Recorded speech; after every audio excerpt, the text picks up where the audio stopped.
Bonsoir à tous. Je vous présente notre conférence intitulée Comment classer ma fracture du rachis thoracolombaire.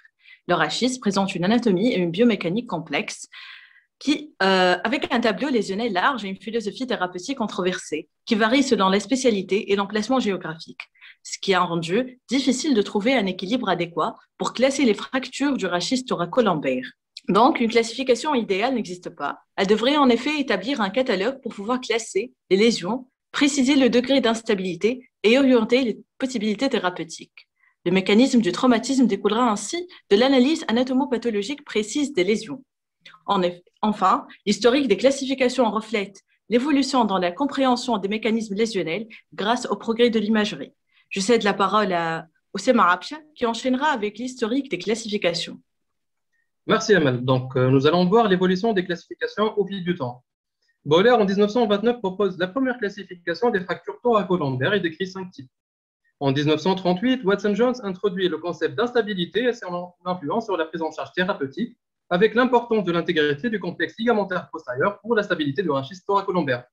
En 1949, Nicot décrit pour la première fois le rachis comme un système à plusieurs colonnes, qui a été modifié et simplifié par un système à 2 colonnes avec Holtzwolf, puis on a un système à 3 colonnes avec Dennis, mais qui reste une classification à faible valeur pronostique et qui ne prend pas en compte le support ligamentaire pour évaluer la stabilité. En 1994, Maguerl a publié une classification à valeur pronostique puisque l'instabilité augmente de type A au type C. Toutefois, cette classification reste très descriptive, complexe et ne tient pas compte des lésions neurologiques.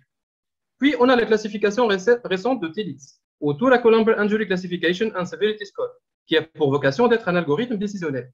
Si le total est inférieur ou égal à 3, un traitement orthopédique est proposé, alors que s'il est supérieur ou égal à 4, un traitement chirurgical est conseillé. La principale critique, c'est l'obligation d'utiliser l'IRM pour évaluer le complexe ligamentaire postérieur, sachant que le disque intervertébral a été peu étudié. Finalement, en 2013, Lauspine a combiné le TELIX avec la classification de Maguerl révisée pour introduire un système de classification complet et simple, Lauspine Classification. La classification Lauspine a présenté la meilleure reproductibilité interobservateur avec un indice de kappa égal à 0,72. Pour cette évaluation, les radiographies standards et coupes scanographiques avec reconstruction 3D sont essentielles. Dans certains cas, des imageries IRM supplémentaires peuvent être nécessaires. Ce système de classification est basé sur 3 paramètres fondamentaux: la classification morphologique de la fracture, la lésion neurologique et les modificateurs cliniques. 3 types sont identifiés: le type A en compression, le type B en distraction avec atteinte des éléments de stabilité antérieure et postérieure, et le type C en translation ou dislocation avec atteinte de tous les éléments de stabilité du rachis. Nous allons commencer par le type A, avec lésion isolée du corps vertébral sans atteinte ligamentaire antérieure ou postérieure. Il y a 5 sous-types. Les fractures type A0, qui ne compromettent pas l'intégrité structurale de la colonne vertébrale, telles que les fractures des processus transverses ou épineux. Le type A1, avec atteinte d'un seul plateau supérieur ou inférieur, sans atteinte de la paroi postérieure. Le type A2, avec fracture des 2 plateaux, supérieur et inférieur, toujours sans atteinte du mur postérieur. Le type A3, incomplete burst, c'est une fracture cognitive du corps vertébral avec atteinte du mur postérieur, mais un seul plateau est touché. Et enfin, le type A4, complete burst, avec atteinte de la paroi postérieure ainsi que des 2 plateaux supérieurs et inférieurs. Dans la fracture burst, la lame est habituellement touchée et ne constitue pas une rupture de la bande de tension postérieure. Le type B est en distraction antérieure-postérieure avec défaillance des moyens de stabilité. B1 en distraction postérieure ou fracture chance, qui est une lésion instable avec atteinte osseuse pure. Le type B2 aussi en distraction postérieure avec une atteinte osseuse et ou ligamentaire. La fracture type B3 en hyperextension par distraction antérieure. La lésion passe à travers le disque et conduit à une instabilité en hyperextension.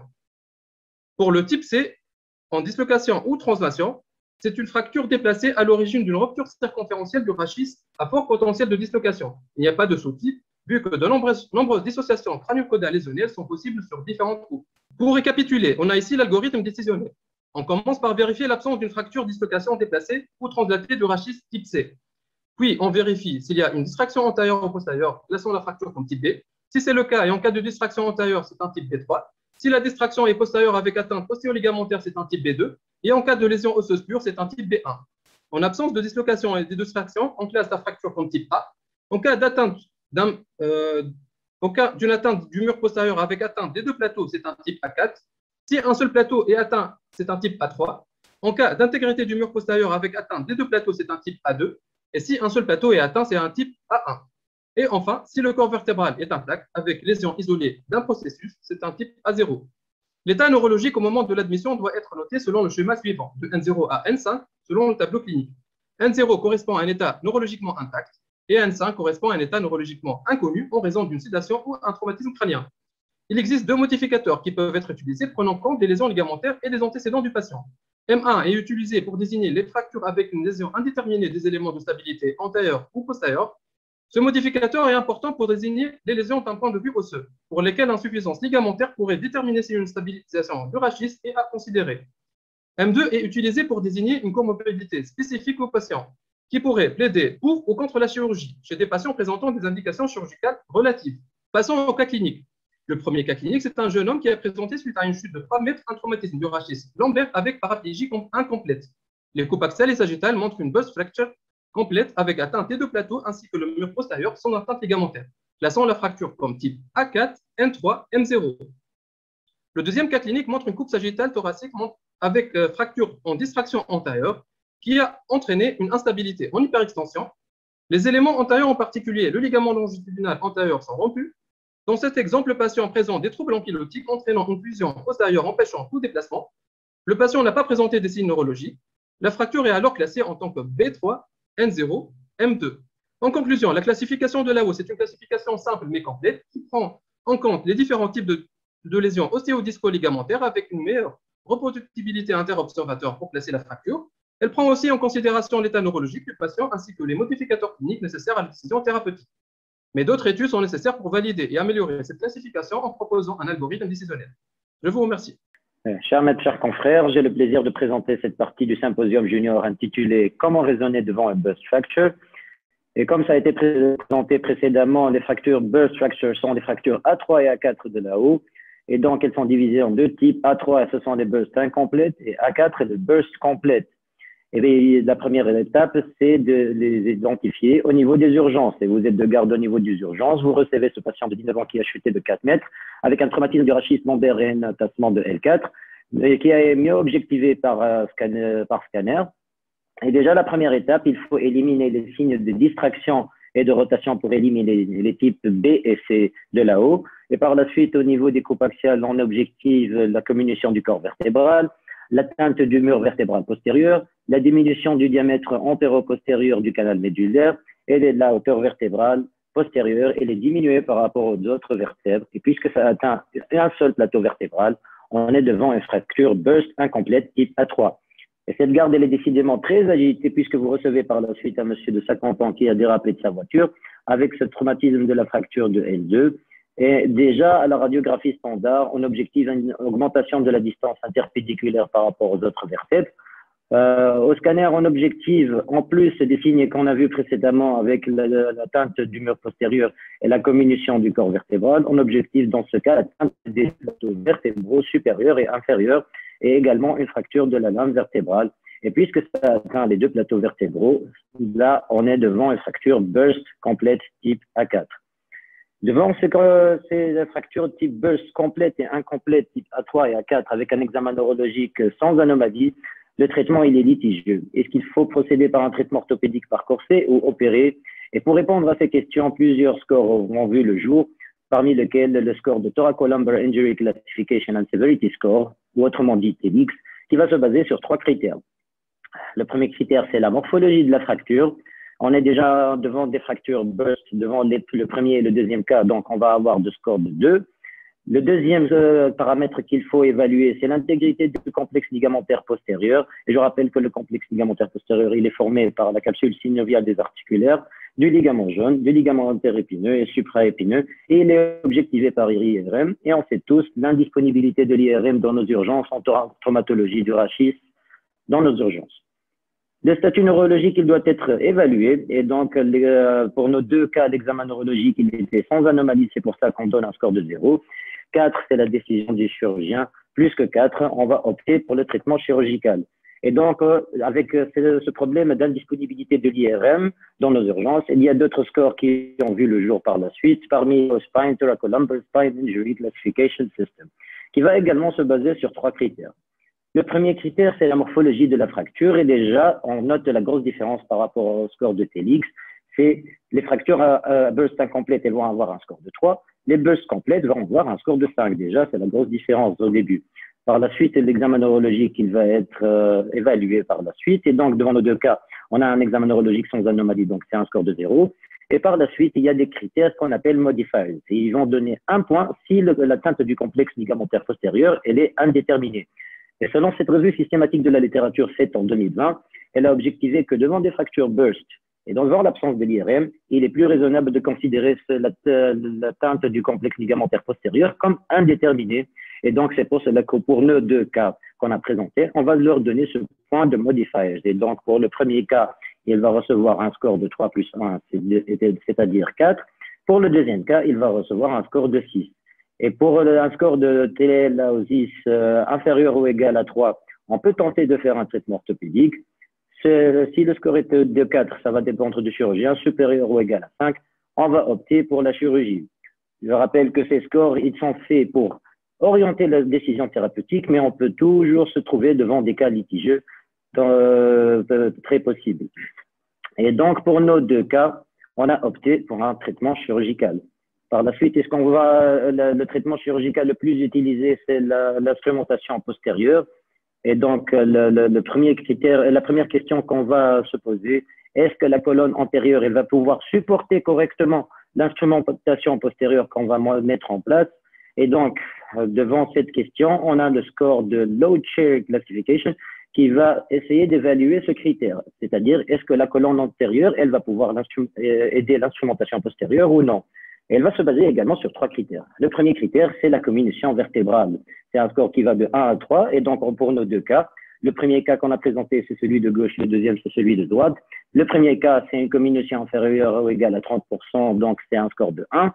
Pour le deuxième cas, c'est une comminution supérieure ou égale à 60. Donc, c'est un score de 3. Le deuxième critère, c'est la distance interfragmentaire. Là également, ça va être noté devant les coupes axiales. Et donc, pour le premier cas, c'est un déplacement minime au niveau des coupes axiales. Donc, c'est un score de 1. Pour le deuxième cas, on note un déplacement supérieur de 2 mm pour plus que 50% de la vertèbre, et donc du corps vertébral. Et donc, c'est un score de 3. Le troisième critère, c'est la déformation ossifose. Le premier cas va recevoir un score de 1 et le deuxième cas, il va recevoir un score de 3. Et donc, on note déjà que pour le premier cas, c'est un score de LSS de 3, tandis que pour le deuxième cas, c'est un score de LSS à 9. Et si le score il était inférieur ou égal à 6, on peut faire un montage court avec de bons résultats. Si le score supérieur ou égal à 7, c'est-à-dire que le montage court il est insuffisant puisque la colonne antérieure elle va pas pouvoir supporter correctement cette instrumentation. Et donc, devant ces scores supérieurs ou égal à 7, on peut allonger le montage afin de mieux diviser les charges. Et on peut prendre la vertèbre qui a été fracturée, on peut faire une kyphoplastie, on peut également faire des greffes antérieures, etc., etc. Et donc, devant notre premier cas de fracture de L4 avec un score LSS de 3, là, on a opté pour un montage court puisque c'est inférieur ou égal à 6 avec un bon résultat. Par la suite, pour cette fracture de L2, c'était un score de LSS de 9 et on a opté finalement pour un montage blanc avec ce bon résultat également. Est-ce qu'il vaut faire avoir antérieur ou postérieur? Une revue systématique de la littérature faite en 2019, elle a objectivé qu'il n'y a pas vraiment de supériorité d'une des techniques. Il faut faire la technique qu'on maîtrise, mais il est à noter que la voie antérieure présente un temps opératoire qui peut être plus lent avec un risque vasculaire plus élevé. Là également, elle peut très bien donner des résultats cliniques et radiologiques qui sont très satisfaisants. À noter que sans orthodèse, on a moins de pertes sanguines, un temps opératoire plus court, une meilleure mobilité et une absence de douleur du site donneur puisqu'il n'y en a pas. Et pour conclure par la suite, pour retenir fracture type burst complète ou incomplète, tout d'abord, éliminer les signes de distraction et de rotation pour éliminer les types B et C. Par la suite, on va objectiver la fracture du corps vertébral, notamment le mur postérieur, vertébral postérieur. Et si les deux plateaux supérieurs sont atteints, c'est une A4 complète. Et sinon, si un seul plateau, c'est incomplet. Et par la suite, est-ce qu'il faut opérer ou non? Le score AOSIS supérieur ou égal à 5, il peut orienter vers la chirurgie. Je rappelle toujours que ce sont des scores qui orientent la chirurgie. Quel montage? Si on a un score LSS inférieur ou égal à 6, on peut se contenter d'un montage court, mais supérieur ou égal à 7. Il faut supporter de la colonne antérieure. Et ce qu'il faut faire par loi antérieure ou postérieure, il y a à ce jour, il n'y a pas de preuve de supériorité des techniques et l'arthrodèse n'est pas systématique. Et je vous remercie pour votre attention. Merci. Je suis honoré ce jour de vous présenter ce travail intitulé « Comment j'ai réussi ma première synthèse percutanée ». Donc, face à une fracture vertébrale, on trouve dans notre arsenal thérapeutique la chirurgie conventionnelle à ciel ouvert avec un abord extensif trop délabrant ou le traitement orthopédique qui est certes moins invasif mais trop contraignant avec des indications limitées. Pourquoi pas répondre aux mêmes objectifs du traitement chirurgical conventionnel tout en étant le moins invasif? D'où la place de l'ostéosynthèse percutanée. Tout au long de cette présentation, on va détailler la technique chirurgicale de lissage pédiculaire avec broche pour la faciliter aux jeunes praticiens. On commence par l'installation. Le patient est installé en décubitus ventral sous anesthésie générale sous table radiotransparente avec mise en place d'un bio thoracique et de 2 bios sous les crêtes iliaques. Ceci aura pour effet de réduire en partie la déformation fracturaire grâce à un effet de ligamentodactylie. Lors de l'installation, il faut toujours vérifier le passage des arceaux de l'amplificateur de brillance pour permettre le repérage scopique. Sur une incidence de face, on repère à l'aide d'une broche métallique la projection cutanée des pédicules vertébraux concernés que l'on marque et qui se situe généralement à 3-4 cm de la ligne médiane. Le repérage des dernières côtes facilite la détermination du niveau lésionnel. Après badigeonnage, on procède à une installation en cadre avec 2 champs latéraux et 2 champs du haut et du bas. Il faut compléter par un champ latéral large du côté opposé à l'amplificateur de brillance pour permettant la bascule de ce dernier pour obtenir l'incidence de profil. Les incisions cutanées se font au regard des repères cutanés préalablement marqués.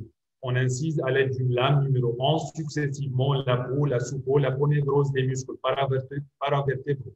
La décision du corps charnu des muscles paravertébraux se fait au ciseau à disséquer au doigt, dans le sens des fibres musculaires jusqu'à obtenir un contact osseux. On prépare le trajet de la vis à l'aide du trocar composé de l'assemblage d'une pointe carrée, d'une aiguille et d'une poignée en T. Pour rappeler, le pédicule se présente à peu près comme une structure cylindrique. La jonction entre la facette et l'apophyse transverse constitue le point d'entrée idéal. Des clichés de face et de profil mettront en évidence l'extrémité du trocar qui se situe initialement au niveau du rebord latéral du pédicule. Au fur et à mesure que l'aiguille progresse vers la base du pédicule, elle doit se rapprocher de son centre, tel que le montrent les clichés B1 et B2. Il faudra veiller à ce que la pointe du trocar reste dans le milieu du pédicule sans dépasser le bord médial, c'est-à-dire en zone sûre, afin d'éviter son passage intracanélaire ou extra-pédiculaire.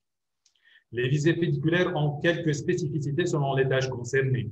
Pour la visée thoracique, on insère le trocar au niveau d'un point d'entrée situé à l'aplomb du tiers externe de l'articulaire supérieur et en regard du tiers supérieur de la transverse. L'inclinaison est de 5 à 10 degrés de convergence. On lombaire le point d'entrée et au croisement des lignes du milieu du massif articulaire supérieur et du milieu de la transverse. L'inclinaison est de 10 à 15 degrés de convergence. Pour la visée sacrée, le point d'entrée à la partie externe du bord inférieur du massif articulaire supérieur du sacrum. La direction est oblique en haut et en dedans de façon à viser le point antérieur du plateau sacré. La crête iliaque peut gêner la visée et doit être parfois réséquée. Après l'introduction de la yamchidi, on extrait le trocar intérieur afin de pouvoir introduire la broche dans le pédicule. Faire extrêmement attention à la position de la broche. La yamchidi pourra être extraite une fois la broche introduite. À noter que la broche n'est pas destinée à être utilisée en tant qu'instrument de perforation. Elle a plutôt un rôle d'élément de contact qui vous permettra de relocaliser le pédicule aisément. On procède à l'insertion des dilatateurs de dimension croissante jusqu'au dilatateur crénelé qu'on enfoncera à l'aide de quelques coups de marteau afin de s'assurer de son ancrage aux structures osseuses. On empoigne le dilatateur crénelé afin de l'immobiliser, on retire le dilatateur. Pour la préparation du pédicule, on insère le trocar dans la broche guide au travers du troisième dilatateur. La longueur de la vis peut être définie à l'aide des graduations qui figurent sur la manche du tarot. On immobilise le dilatateur crénelé d'une main, de l'autre on retire le tarot et on se saisit de la vis qu'on insère à travers la broche guide. On vérifiera ensuite à l'aide de l'amplificateur de brillance le bon positionnement de la vis sur l'incidence de profil et on retire les broches. La longueur des tiges est préalablement mesurée grâce à un compas de mesure inséré dans les tubes clippables ouverts. La tige est insérée grâce à un porte-tige à travers ces tubes. Le persuadeur est fixé sur le tube clippable qui est lui-même fixé sur le pourtour de la tête de vis, et ce afin de positionner la tige dans la tête de vis. L'effet mécanique des tiges conjugué à l'effet lordosant de l'installation à l'aide des pivots auront pour effet de réduire la déformation fracturelle. En cas de persistance de cette déformation, on peut y joindre l'effet de ligamentotaxis obtenu grâce à un distracteur, et ce, notamment à l'étage lombaire. Cette étape est suivie d'un serrage préliminaire du montage par des bouchons introduits à travers les tubes. On procède au serrage définitif à l'aide d'un tournevis dynamométrique. Enfin, on réalise un contrôle scopique final. La fermeture de la ponévrose des muscles paravertébraux est facultative. On procède ensuite à la suture de la sous-peau et de la peau. Il est inutile de mettre en place un drame de redon. Dans les perspectives du lissage pédiculaire percutané, c'est l'évaluation des résultats du lissage sans brush guide qu'on trouve sur un papier paru par le service de Washington, qui parle d'une technique qui nécessite une meilleure habilité, mais qui a plusieurs avantages tels être moins irradiante tout en écourtant le temps opératoire. Un premier cas clinique montrant un tassement vertébral de L1 en compression type A3 de la haut traité par un montage percutané court. L'effet lordosant de l'installation était suffisant pour récupérer l'auteur vertébrale. On prévoit l'ablation du matériel après consolidation. Un deuxième cas clinique montrant des fractures vertébrales étagées en L1 et L5 traitées par un montage percutané lent. Une difficulté à prévoir était le passage d'une tige lente, mais les persuadeurs ont facilité cette étape.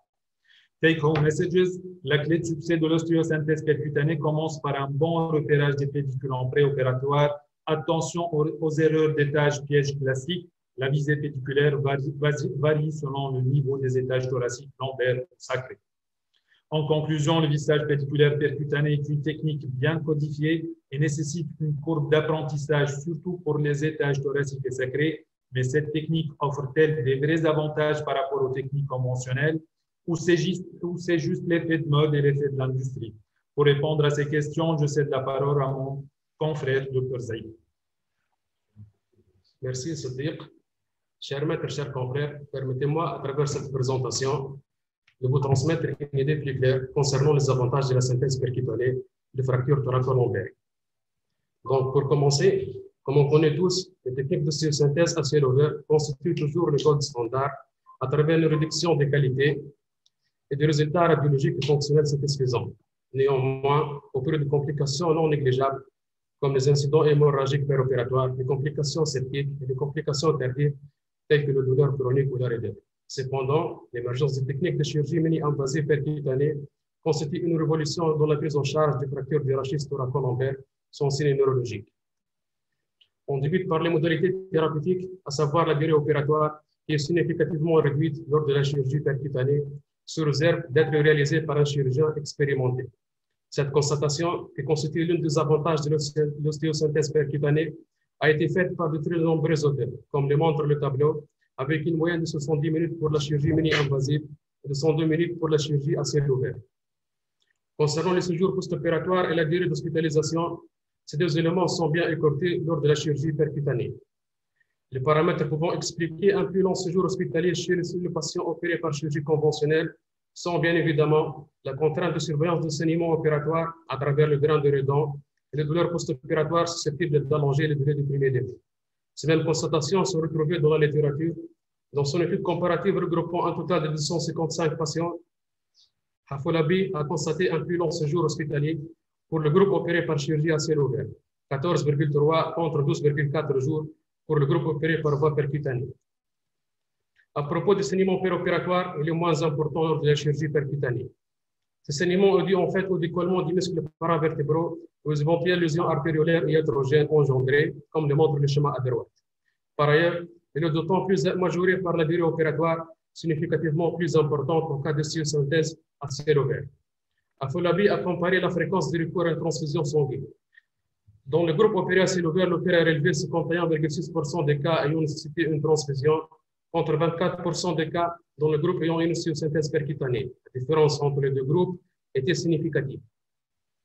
La synthèse percutanée a néanmoins certaines complications liées à l'expérience, à savoir la malposition des vis, ainsi que les lésions iatrogènes des massifs articulaires qui sont dues au manque d'expérience des chirurgiens. Pour vous dire, ces complications seraient fréquemment rencontrées au début de la courbe d'apprentissage de la chirurgie percutanée. Scalafani estime que la fréquence des malpositions des vis pédiculaires mises en place par voie percutanée commence à diminuer à partir du 30e acte de synthèse percutanée chez un chirurgien en cours de courbe d'apprentissage. C'est pour dire qu'une fois maîtrisée, la chirurgie percutanée devient une technique séduisante pour la synthèse de fractures vertébrales thoracolombaires. Passons maintenant à avoir une idée sur l'impact de la chirurgie percutanée concernant l'infection du site opératoire. En fait, Grossbach a rapporté dans sa série un seul cas d'infection du site opératoire appartenant au groupe de patients opérés à ciel ouvert. Selon ce même auteur, ce serait l'absence d'exposition du partie molle au milieu extérieur que pourrait expliquer une moindre fréquence des infections du site opératoire au cas de chirurgie mini-invasive. Dans le même sens, les délais du premier effet qui est vraisemblablement écourté en cas de synthèse percutanée, ainsi que la préservation des parties molles s'accompagnant d'une libération moins importante de CPK et des facteurs thrombogènes, constituent des éléments d'explication de la moindre fréquence des accidents thromboemboliques en cas de chirurgie percutanée. Quant aux complications tardives, à savoir la qualité de la cicatrice opératoire, peu d'auteurs se sont intéressés à la perception de ces critères ou au suivi de l'aspect de la cicatrice en post-opératoire. Le principal paramètre évalué dans la littérature était la taille de l'incision cutanée. À titre d'exemple, Dong a constaté que la taille de la cicatrice opératoire était significativement réduite pour les groupes ayant eu une ostéosynthèse percutanée. On passe maintenant à détailler les avantages de la synthèse percutanée concernant les résultats fonctionnels. En fait, l'échelle visuelle analogique et le score audio sont significativement diminués en cas de chirurgie mini-invasive. Ceci est dû à la préservation des muscles paravertébraux et la moindre étendue de la cicatrice opératoire. Pour qui, ce serait la préservation du processus épineux, des muscles multifide, des ligaments sciato-interépineux qui participeraient à la diminution des douleurs post-opératoires en cas de synthèse percutanée. Pour la reprise du travail, elle est évaluée grâce au score de DNI qui est significativement bas en cas de chirurgie percutanée. Ceci est dû au fait de la moindre fréquence des rudeurs et de douleurs chroniques, ce qui facilite la réhabilitation au travail, notamment pour les professions à haute pénibilité physique. Concernant l'intérêt de la synthèse percutanée dans le damage control, comme on connaît, les fractures vertébrales à l'étage dorsal-lombaire font suite à un mécanisme lésionnel violent et s'intègrent fréquemment dans les cadres d'un polytraumatisme. L'ostéosynthèse percutanée, par le biais d'une diminution du temps opératoire et de la moindre fréquence de complications précoces, permet une diminution de la morbidité périopératoire. Pour Géorgie, ces atouts permettraient d'envisager cette technique comme une alternative thérapeutique de choix pour la stabilisation précoce des lésions vertébrales sans signe neurologique. Cette technique peut être bien évidemment associée à d'autres techniques percutanées, comme les pratiques de vertébroplastie qui connaissent un essor considérable. Elle consiste en l'injection de ciment chirurgical au polyméthylmétacrylate, la PMMA, au niveau de la vertèbre lésée. Cette technique s'adresse préférentiellement aux fractures vertébrales sur os porotique. Dans ce cadre, l'association de ces techniques au visage pédiculaire percutané permet une diminution significative des contraintes exercées sur la vertèbre fracturée et diminue ainsi significativement les risques de psychose post-opératoire. Sur le plan biomécanique, l'association de ces techniques offrirait une meilleure stabilité pour les fractures vertébrales ostéoporotiques. Donc, pour conclure, la fixation percutanée donne les mêmes résultats cliniques et radiologiques que la fixation à ciel ouvert en garantissant plusieurs avantages, à savoir la moindre page sanguine, moins de lésions musculaires, moins de douleurs ou d'infections, ainsi qu'une reprise d'activité professionnelle plus rapide. Tous ces éléments font que la synthèse percutanée soit le premier choix et même le nouveau gold standard des chirurgiens orthopédistes devant une fracture du rachis thoracolombaire sans lésions disco-ligamentaires associées, sans signe neurologique. Merci. Donc, je remercie le comité d'organisation. On va voir aujourd'hui les fractures vertébrales ostéoporotiques. C'est un problème qui concerne aux États-Unis 750 000 adultes par an. Vu l'augmentation de l'incidence de l'ostéoporose et l'augmentation de l'espérance de vie, les femmes sont les plus touchées, mais seulement un tiers de ces fractures sont symptomatiques. Dans l'année qui suit une fracture par compression ostéoporotique, on a 5 fois plus de risque de faire une fracture de l'extrémité supérieure du fémur par augmentation des fréquences de chute et 20% de risque de fracture vertébrale. Ces fractures sont le plus souvent secondaires à des traumatismes à faible énergie. Plus que 30% de ces fractures chez les patients ayant une ostéoporose sévère surviennent au lit. Le diagnostic est retenu devant un faisceau d'arguments cliniques, radiologiques et biologiques. On va voir les aspects radiologiques. Par exemple, devant cette radiographie de rachis dorso-lombaire de profil, on a une perte de la hauteur vertébrale avec une texture osseuse qui est homogène, un aspect concave du plateau, un arc postérieur respecté, avec un cortical fracturé mais non effacé. Tout cela plaide en faveur de l'origine ostéoporotique. Par contre, on voit ici une liste de l'arc postérieur qui est non expliquée par la fracture avec un cortical fracturé effacé, une absence de déminéralisation diffuse. Cela ne peut pas être mis sur le compte de fracture tassement ostéoporotique, mais plutôt il faut chercher une autre étiologie, le plus souvent maligne. Voici ce cliché IRM. On a une fracture tassement de L3 et de L5 qui prend le produit de contraste de façon homogène avec une absence d'anomalie du tissu spongieux ni des parties molles. Cela en faveur toujours de l'origine ostéoporotique. Par contre, ici, on a une épidurite avec un bonbon du mur postérieur, une prise de contraste qui est inhomogène au niveau du corps vertébral. Cela ne peut être que d'origine maligne. Maintenant, une fois le diagnostic est retenu, 3 questions auxquelles on va répondre. Est-ce que la fracture elle est récente ou ancienne? Est-ce qu'il y a un déficit neurologique? Est-ce que c'est une fracture stable ou instable? Le caractère ancien ou récent est confirmé par l'IRM. On a en cas de tassement récent un hyposignal T1 avec un hypersignal T2. Et en cas de tassement ancien, c'est-à-dire on a un hypersignal T1 et un hyposignal T2.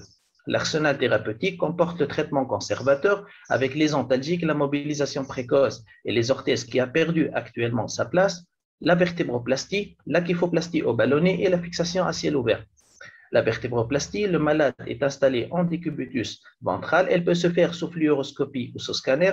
Le principe est un passage transpédiculaire à l'aiguille sous contrôle radiologique avec injection de ciment, avec contrôle de la correction de la hauteur vertébrale et surtout de la fuite de ciment en postérieur qui sera néfaste pour la moelle épinière. Le scanner permet d'évaluer la distribution du produit après injection. La kyphoplastie au ballonnet, elle part du même principe, c'est-à-dire un passage transpédiculaire sous contrôle radiologique avec un ballonnet qui sera gonflé progressivement toujours sous contrôle radiologique, qui permet de créer une cavité qui sera remplie par injection du ciment. On voit ici sur ce contrôle radiologique post-opératoire le gain en hauteur vertébrale après kyphoplastie au ballonnet. Les complications sont nombreuses, mais surtout la fuite de ciment, l'infection, la fracture du pédicule, le saignement, la réaction allergique et le problème des fractures adjacentes. Est-ce qu'il est dû à l'évolution d'ostéoporose ou aux modifications mécaniques liées au ciment qu'on va voir par la suite? Le ciment le plus utilisé, c'est le PMMA avec un agent opacifiant. Il existe plusieurs types de ciment qui diffèrent selon la nature de l'agent opacifiant, la viscosité, le temps nécessaire à la solidification, la présence ou non d'une réaction exothermique. L'intérêt donc actuel est de plus en plus orienté vers l'utilisation de substituts osseux synthétiques, c'est-à-dire le ciment bioactif, mais avec un coût relativement plus élevé que le PMMA. Est-ce qu'on va choisir l'augmentation de la hauteur vertébrale ou le traitement conservateur? C'est une étude multicentrique randomisée en double aveugle, incluant des patients ayant une fracture récente, c'est-à-dire datant de moins de 45 jours, avec un ou deux étages concernés, qui compare la vertébroplastie et le placebo, montre la large supériorité de la vertébroplastie par rapport au placebo dans la réduction de la douleur et aussi dans la réduction du séjour hospitalier de plus de 5 jours. Bien sûr, donc le contrôle radiologique à 6 mois après vertébroplastie montre une conservation de la hauteur vertébrale supérieure de 30% par rapport au traitement conservateur, sans augmentation de risque de fracture vertébrale. Maintenant, est-ce qu'on va choisir la vertébroplastie ou la kyphoplastie au ballonnet? Donc, cette étude qui évalue le risque de mortalité chez les patients ayant bénéficié de kyphoplastie, de vertébroplastie et de traitement conservateur a conclu que la kyphoplastie offre un taux de survie plus élevé par rapport à la vertébroplastie avec 23% moins de taux de mortalité. La comparaison aussi de la vertébroplastie et de la kyphoplastie concernant la douleur à court terme, la syphose à court et à long terme et la fuite de ciment est en faveur toujours de la kyphoplastie, mais aux dépens du coût. Cette méta-analyse en 2018, en incluant ces études, a conclu que les résultats radiologiques sont meilleurs de la kyphoplastie, mais sans signification clinique. Maintenant, on va passer à un problème qui est important dans les suites des fractures ostéoporotiques, c'est le problème des fractures adjacentes. Est-ce qu'il est dû à l'évolution de l'ostéoporose ou un résultat de modification mécanique liée au ciment? Cette étude cadavérique biomécanique en 2017, incluant 28 patients âgés de 67 à 92 ans, et qui mesure la pression suite à une compression antéro-postérieure, c'est-à-dire un profil de stress vertébrale avec quantification de la pression intradiscale avant et après vertébroplastie a conclu qu'au niveau fracturé et adjacent, la fracture en elle-même, elle affecte négativement le partage de charge de compression et augmente les déformations vertébrales et que tous ces effets peuvent être partiellement inversés par vertébroplastie. Cette analyse de facteurs de risque de fracture adjacente après vertébroplastie, incluant 293 patients avec 336 étages fracturés, a conclu que l'ostéoporose et la fuite intradiscale de ciment sont les principaux risques de fracture adjacente et qu'on peut la prévenir par injection uniforme de ciment dans le corps vertébral. Maintenant, qu'en est-il de la fixation à ciel ouvert? La fixation à ciel ouvert est indiquée devant les critères d'instabilité radiologique suivants, publiés par le British Journal of Hospital Medicine en janvier 2018, avec une perte supérieure à 50% de la hauteur vertébrale, une rétropulsion importante des fragments, une cyphose supérieure à 25 à 35 degrés avec atteinte du mur postérieur, et bien sûr, en cas de déficit neurologique. On voit ici une fracture tassement ostéoporotique avec présence des critères d'instabilité radiologique qu'on vient de citer. On voit ici une fracture de D12 avec une cyphose supérieure à 25 degrés, une atteinte du mur postérieur et une rétropulsion de fragments dans le canal.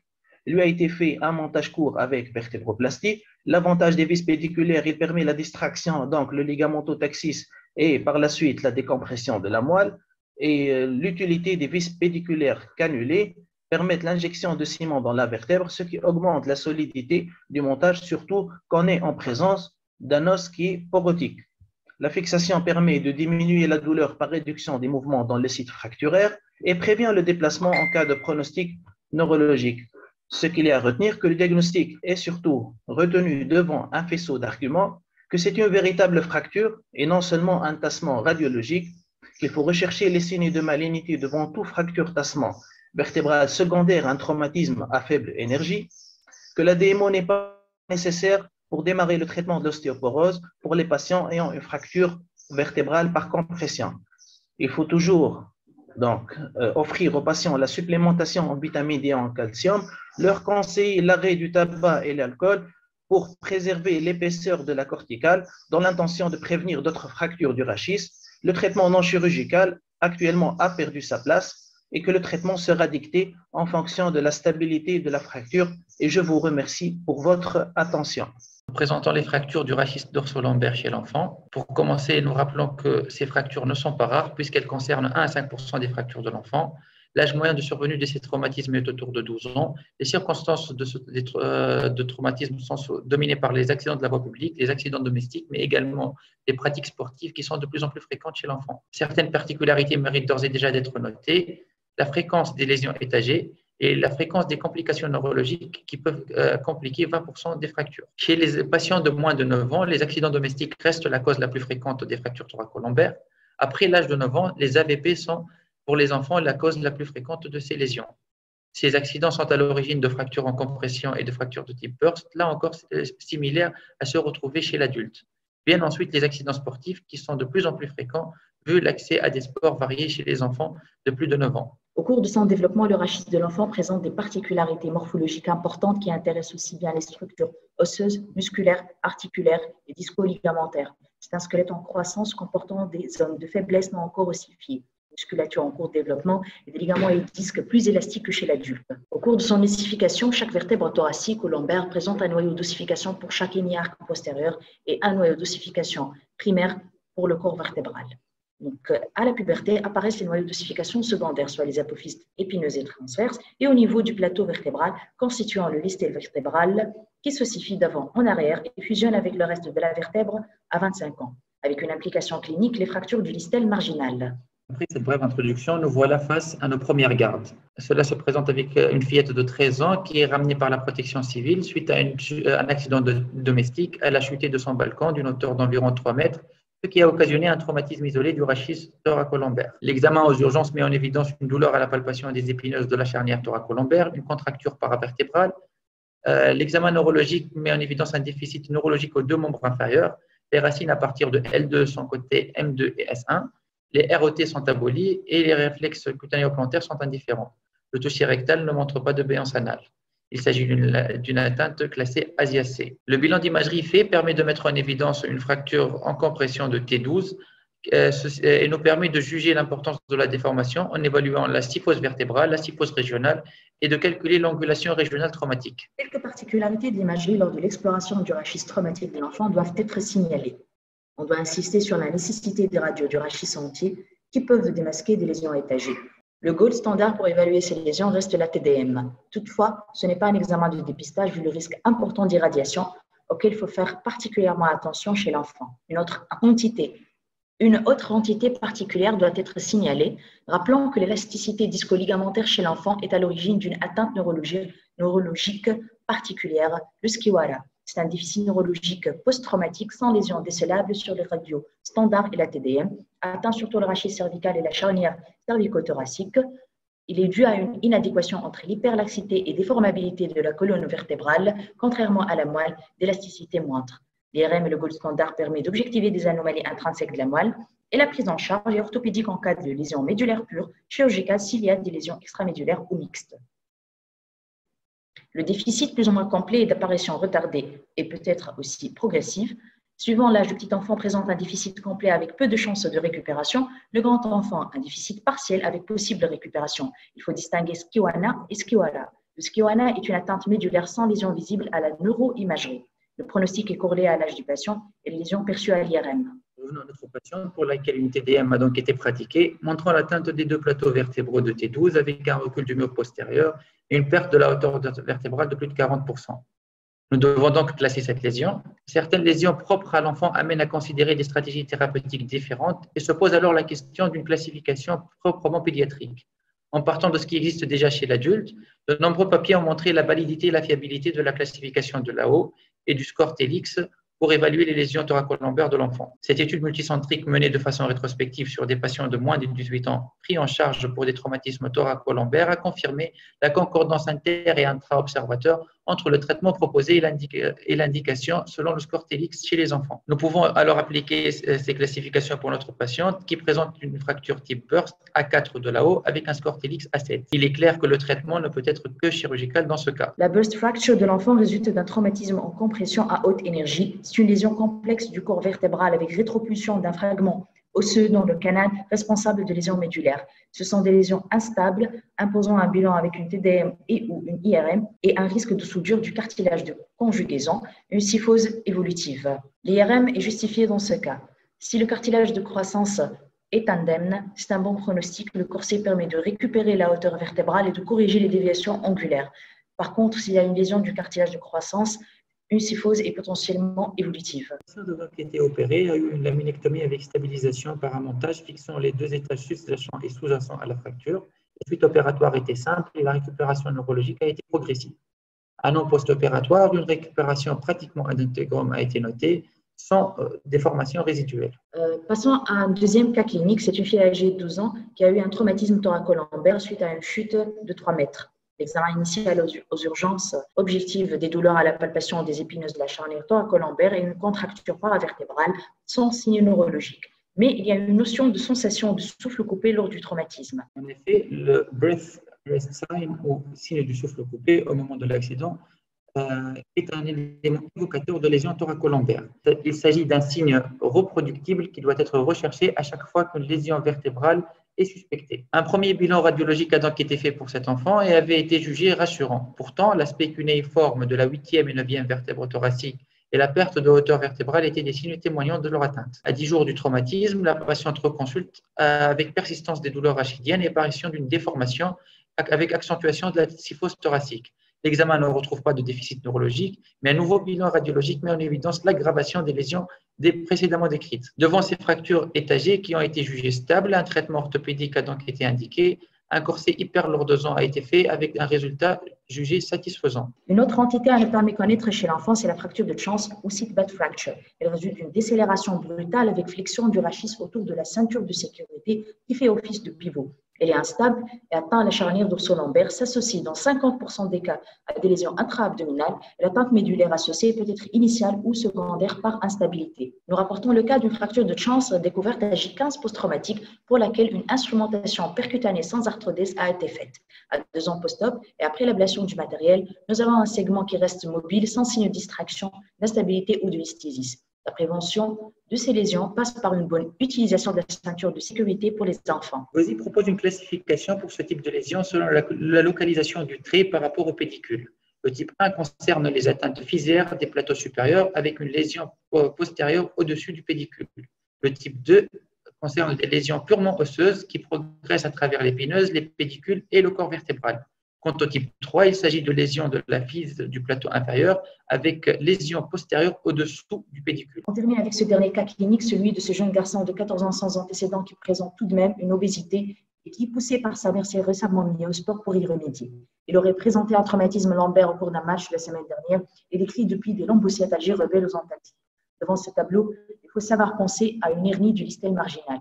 C'est une fracture parcellaire du plateau vertébral cartilagineux ou partiellement ossifiée, parfois associée à une hernie discale à travers le foyer fracturaire. Cette lésion est rare et se voit essentiellement chez les adolescents avec une prédominance masculine. Le traumatisme se fait généralement en flexion-rotation et les sports les plus incriminés sont le rugby et la gymnastique. La symptomatologie est faite de radiculologie aiguë post-traumatique. La TDM va permettre de rechercher le fragment, d'évaluer sa taille, sa forme et sa localisation. L'IRM trouve sa place afin de visualiser les hernies du nucleus pulposus et d'objectiver l'effet de masse sur les racines. Le traitement consiste en une excision du fragment avulsé sans curetage du disque restant. On va terminer avec la classification scannographique de Takata des hernies du listel marginal. Le type 1, c'est un détachement d'un fragment arqué de la mâche vertébrale postérieure sans atteinte sous-jacente. Le type 2 est une avulsion d'un fragment marginal postérieur emportant le cartilage et l'anneau fibreux sous-jacent. Le type 3, le fragment fracturé est plus large que le bord vertébral, laissant un défect dans l'os adjacent. Et le type 4, rare, proposé par Epstein, le trait de fracture emporte le mur postérieur et atteint les plateaux vertébraux supérieurs et inférieurs. Pour conclure, il est important de retenir que les traumatismes thoracolombaires chez l'enfant surviennent sur un squelette en cours de croissance et sont de ce fait à l'origine de lésions dont le diagnostic est parfois difficile. Les fractures type Bölls de l'enfant, les fractures de Chance et les hernies du listel marginal sont des entités à connaître. Nous insistons surtout sur l'importance de la prévention de ces traumatismes qui peuvent être à l'origine de complications évolutives grevées de morbidité importantes. Et merci.